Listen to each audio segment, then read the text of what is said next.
Welcome to Destiny guys. My name is Dhaval Chokhani. In the previous lecture, we discussed the account chapter 1, first illustration, second illustration. Now we move forward toward the third illustration of chapter number 1, partnership. Okay. Illustration 3. If you have the book, then open the page number 16. Okay, illustration 3. The profit and loss sharing ratio of Jayesh, Suresh and Pankaj 6 by 2 by 3. Now what? Here the profit and loss ratio was given, not the capital ratio was given. Means in this sum, profit and loss ratio is the 6 by 2 by 3. That is the ratio in which the profit can be divided among the partners. A manager has received a commission of 6,600 at the rate of 10% after deduction of such commission from profit. Distribution profit among the partners.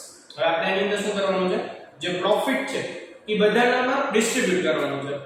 તો profit distribute કયા પ્રપોર્શનમાં થાય? One and only profit and loss proportion 6 by 2 by 3. That's the same one. But in this sum, profit of the firm was not given. આની અંદર profit જે છે એ આપેલું નથી. તો એટલા માટે આપણે લોકો સૌથી ફર્સ્ટ કામ શું છે, પ્રોફિટ લઈ આવશું આખી ફર્મનું અને એનામાંથી ડિવાઇડ કરી દઈશું 6 by 2 by 3 among the three partners. That is the fundamental of that particular sum. તો આની અંદર સૌથી ફર્સ્ટ આપણે લોકો શું કરશું, પ્રોફિટ લઈ આવશું આખી ફર્મનો, પછી ડિસ્ટ્રીબ્યુટ કરી દઈશું સમજો લો. તો સૌથી પહેલા how to calculate the profit, profit કેમ કાઉન્ટ થશે? તો એના માટે તમને લોકોને કમિશન આપેલું છે 6600 રૂપિયા. તો જે કમિશન આપેલું છે 6600 એનો બેઝ લઈને આપણે લોકો શું કરશું, આખી ફર્મનો પ્રોફિટ લઈ આવશું. Means in this chapter the fundamental was, જેનો આન્સર આપેલું હોય એનો બેઝ લ્યો અને એના બેઝ ઉપરથી જે કેલ્ક્યુલેશન કરવાની છે એ થઈ જશે. જેમ કે આની અંદર આપેલું છે 6600, કમિશનનો આન્સર આપી દીધો છે. તો આપણે લોકો આ રીતે સબટ્રેક્ટ કરશું. કમિશનનો પર્સન્ટેજ કેટલો છે? 10% કમિશન છે. તો આપણે 100 રૂપિયા અઝ્યુમ કરીએ. Like for example the firms profit was ₹100. Now the 10% is commission. 100 into 10%, એટલે કમિશન કેટલો આવશે? 10 રૂપિયા. તો આપણે લોકો 10 રૂપિયા કમિશન છે ત્યારે પ્રોફિટ કેટલું છે? 100 રૂપિયા. તો આપણે કમિશન કેટલું આપેલું છે? 6600 કમિશન આપેલું હોય તો પ્રોફિટ કેટલું? સિમ્પલેસ્ટ વન મીન્સ 10 રૂપિયા કમિશન છે તો 100 રૂપિયા પ્રોફિટ અઝ્યુમ કર્યું, તો 6600 હોય તો પ્રોફિટ કેટલું? તો 6600 into 100 upon 10, 66000 is the profit of the whole firm. તો જેનો આન્સર આપેલો હતો કમિશનનો એનો બેઝ લઈને આપણે શું લઈએ, આખા ફર્મનો પ્રોફિટ 66000. હવે આ આખા ફર્મનો પ્રોફિટ છે, આપણે ફાઇન્ડ આઉટ શું કરવાનું છે, બધા પાર્ટનર વચ્ચે કેટલો પ્રોફિટ આવે. તો આ જે આખી ફર્મનો પ્રોફિટ છે એ કોના વચ્ચે ડિવાઇડ કરશો? આખી ફર્મનો પ્રોફિટ ત્રણેય પાર્ટનર્સ વચ્ચે, જયેશ, સુરેશ ને પંકજ. સિમ્પલ. કયા રેશિયોમાં? અગેન અહીંયા થોડું ધ્યાન દેવું પડશે કેમ કે જો તમે કેપિટલ રેશિયોમાં ડિવાઇડ કરો તો સમ રાઉન્ડ થઈ જશે. કાલે પણ મેં કીધું હતું પ્રીવિયસ લેક્ચરમાં કે આ જે છે એ ડિસ્કસ જે પર ડિસ્ટ્રીબ્યુટ થવાનું છે પ્રોફિટ એન્ડ લોસ રેશિયોમાં થશે. તો આ જે રેશિયો આપેલો છે 6 by 2 by 3 એ પ્રોફિટ એન્ડ લોસ નો છે. તો આ જ રેશિયોમાં આપણે લોકો ડિવાઇડ કરી દઈશું ત્રણે પાર્ટનર્સ. જયેશ નો total profit 66000, ratio is 6 by 11, 36000 profit Jayesh નો. સુરેશ 66000 એનો profit and loss ratio 2 by 11, 11 ક્યાંથી આવ્યા? ત્રણેયનું total 6 by 2 plus 6 plus 2 plus 3, એટલે 12000 રૂપિયા પ્રોફિટ ટુ સુરેશ. અને પંકજ 66000 into એનો રેશિયો 3 upon 18000 પ્રોફિટ કોનું થશે? Third partner Pankaj. That's the simplest sum. That is the illustration 3. Now move towards the illustration 4.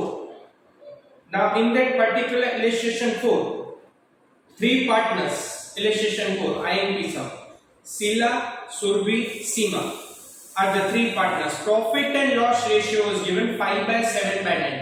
Is the illustration 4, page number 17. You have a book, then open it and just see and written down in the book. 5 by 7 by 9.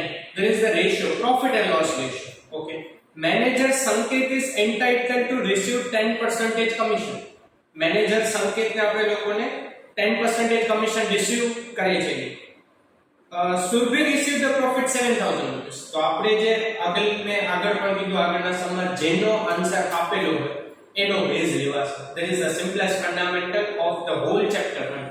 જેમ કે અહીંયા answer શેનું આપેલું છે 7000 સુરભીનો profit આપેલું છે સુરભીનો આપણે શેનું ગોતવાનું છે annual amount of profit before the commission of manager આપણે મેનેજરની કમિશનની અમાઉન્ટ ગોતવાની છે ઓકે જેનો આન્સર આપેલો જેમ કે આન્સર શેનો આપેલો છે સુરભીના પ્રોફિટનો 7000 તો હવે આપણે લોકો શું કરશું સુરભીનો રેશિયો કેટલો આપેલો છે જેમ કે આની અંદર તમે જોશો શીલા સુરભી ને સીમાનો 5/7/9 આપેલું છે આનો જે રેશિયો છે આ જે રેશિયો ઈ કેટલું આપેલું છે 5/7/9 આ ટોટલ રેશિયો છે આપણે આન્સર કેનો આપેલો છે સુરભીનો સુરભી તો સુરભીનો રેશિયો કેટલો છે આની અંદર સુરભીનો રેશિયો છે 7/21 કેવી રીતે આ ત્રણેયનું ટોટલ તો જેનો આન્સર આપેલો છે એનો બેઝ આપણે લોકો લેશું જેમ કે 7/21 સુરભીનો પ્રોફિટ હોય ત્યારે રેશિયો હોય ત્યારે આપણે રેશિયો કેટલો અઝ્યુમ કર્યો છે